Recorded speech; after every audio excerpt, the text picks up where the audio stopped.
Push that rock here with Simpson math. Let's solve an exponential equation where we can acquire like bases and therefore don't really need logarithms. So here we have an exponential equation. We have numbers as bases, but we have variables in our exponents. That's what makes it an exponential equation. Now I have a variable as an exponent down in the denominator. Anytime I have a variable in the denominator, I multiply by that denominator on both sides in order to eliminate the fraction. So I'll do that right quick. That's something we established early on in the class, that we eliminate denominators commonly in solving equations.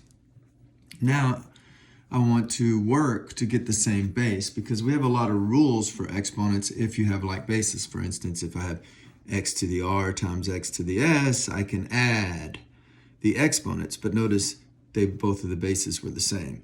If I have x to the r over x to the s, I can subtract the exponents, but notice both of the bases were the same. If I have x to the r raised to another exponent, so x to the r raised to the s, I can multiply the exponents. So the key thing here is these bases have to be the same, and right now my bases are all different. But 4 can be expressed as 2 to a power. So this is 4, and it's being raised to the x. Then over here, 16 can be expressed as 2 to an exponent. That's 2 to the 4th, and it's being raised to x plus 5. Now I'm going to use this property right here that says if I have a base raised to an exponent raised to another exponent, I can multiply the exponent. So here I can multiply 2 times x and have 2 to the 2x.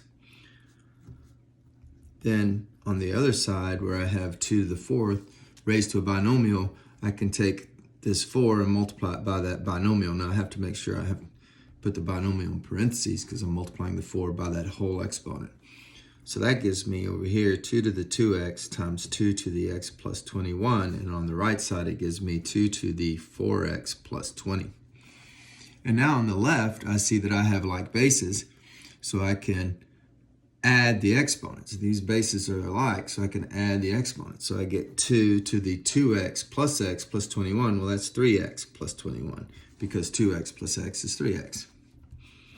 And 2 to the 4x plus 20.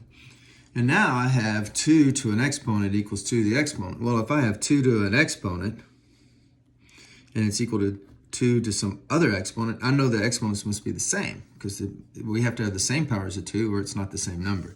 So this 3x plus 21 must equal 4x plus 20. So now I'll just subtract 3x from both sides to get x by itself. And while I'm doing that, I'll go ahead and subtract 20 from both sides to get 1 here, and I see that's the solution for x. Math made simple. Simpson math.